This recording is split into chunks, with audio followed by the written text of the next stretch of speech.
নমস্কার বন্ধুরা, সামনেই আসতে চলেছে নীল ষষ্ঠী। তাই আজকে আমি তোমাদের সাথে শেয়ার করতে চলেছি 2026 সালের নীল ষষ্ঠী পুজোর সম্পূর্ণ তথ্য। এই বছর নীল ষষ্ঠী 13ই এপ্রিল নাকি 14ই এপ্রিল, কোন সময় পুজো করা সবচেয়ে শুভ, এই ব্রতের তিথি কখন শুরু হচ্ছে কখন শেষ হচ্ছে, আর সেই সাথে জানবো পুজোর সম্পূর্ণ নিয়ম, উপকরণ ও মন্ত্র। এছাড়াও এই দিনে কি খাবেন আর কি খাবেন না সবটাই জানবো আজকের এই ভিডিওতে, তাই ভিডিওটি শেষ পর্যন্ত অবশ্যই দেখবেন। নীল ষষ্ঠী মূলত ভগবান শিব এবং মা ষষ্ঠীর পূজার সাথে জড়িত একটি অত্যন্ত গুরুত্বপূর্ণ ব্রত।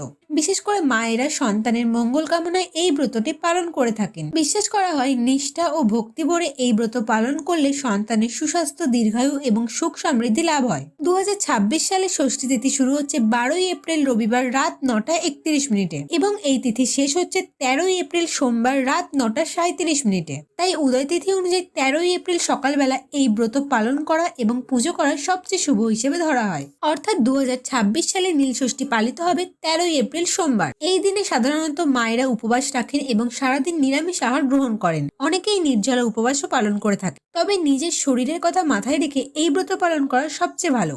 এবার আসি পুজোর উপকরণের কথায়। নীল ষষ্ঠী পুজোর জন্য প্রয়োজন হবে গঙ্গা জল, একটি শিবলিঙ্গ বা শিবের ছবি, বেলপাতা, ধূপ, প্রদীপ, ফুল, ফল, দুধ, দই, মধু, একটি কাঁচা আম এবং কিছুটা নৈবেদ্য।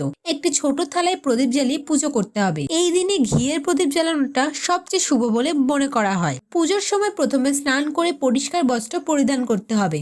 এরপর একটি পরিষ্কার জায়গায় শিবলিঙ্গ স্থাপন করে গঙ্গা জল বা দুধ দিয়ে অভিষেক করতে হবে। তারপর বেলপাতা, ফুল, দুধ, মধু এবং একটি কাঁচা আম ভগবান শিবকে অর্পণ করতে হবে। তারপর ধূপ ও প্রদীপ জ্বালিয়ে ভক্তি ভরে প্রার্থনা করতে হবে। শিবের মাথায় জল ঢালার সময় অবশ্যই ওং নমঃ শিবায় মন্ত্রটি মনোযোগ দিয়ে জপ করবেন।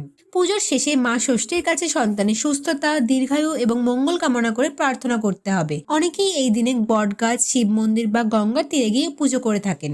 এবার জানিয়ে রাখি এই দিনে কি খাওয়া উচিত এবং কি খাওয়া উচিত নয়। সাধারণত এই ব্রত নিরামিষ খাবার খেয়ে করা উচিত। পেঁয়াজ, রসুন এড়িয়ে চলা ভালো এবং সাদামাটা সাত্ত্বিক খাবার গ্রহণ করাই স্বাস্থ্যসম্মত।